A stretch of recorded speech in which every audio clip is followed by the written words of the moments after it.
নিজেকে প্রতিষ্ঠিত করতে ৭ দিনের নবজাতককে ৯ তলা ভবন থেকে ফেলে হত্যা করার অভিযোগ উঠেছে এক পাষণ্ড মায়ের বিরুদ্ধে।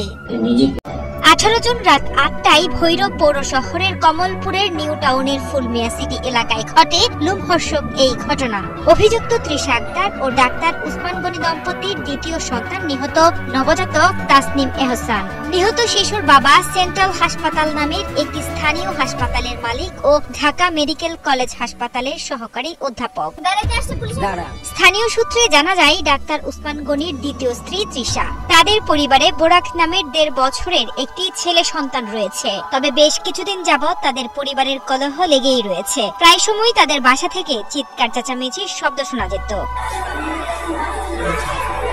এ বিষয়ে ভৈরব থানার অফিসার ইনচার্জ মোহাম্মদ শফিকুল ইসলাম জানান, তৃষা অনার্স পড়ুয়া একজন ছাত্রী। নিজেকে প্রতিষ্ঠিত করতে সন্তান নিতে চাননি তৃষা। এ নিয়ে তার স্বামী ডাক্তার উসমান গনির সাথে ঝামেলা চলছিল। সেই ক্ষোভে বেলকনি দিয়ে নিজ সন্তানকে ফেলে হত্যা করে বলে স্বীকার করে মা তৃষা। এই ঘটনায় শিশুটির বাবা ডাক্তার উসমান গনি বাদী হয়ে থানায় একটি হত্যা মামলা দায়ের করেন। এ বিষয়ে আরো তদন্ত করে আইন অনুযায়ী যথাযথ ব্যবস্থা নেওয়া হবে।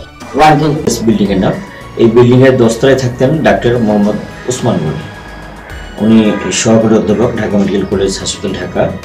ওনার দ্বিতীয় স্ত্রীর দ্বিতীয় সন্তান, তার নাম হচ্ছে তাসনিম উসমান রাখে। তার বয়স মাত্র 7 দিন।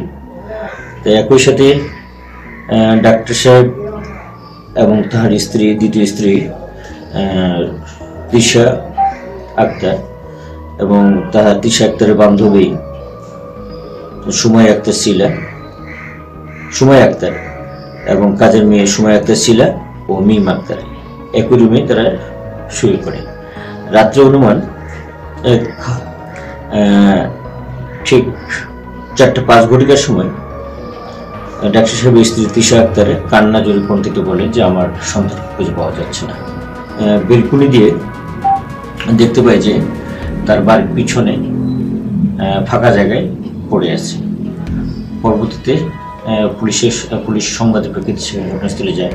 ডাক্তার উসমান এবং তার স্ত্রী তৃষা আক্তার থানায় আসলে তাদের জিজ্ঞাসাবাদ করি। জিজ্ঞাসাবাদ করতে এক পর্যায়ে তৃষা আক্তার স্বীকার করেন। এই বিষয়ে আমাদের তদন্ত আরও অব্যাহত হচ্ছে এবং আইনগত ব্যবস্থা প্রক্রিয়াধীন। ওই তৃষারই স্বামী ডাক্তার উসমান এবং যে মৃত তারই বাবা, উনি আসামি অব্যাহত।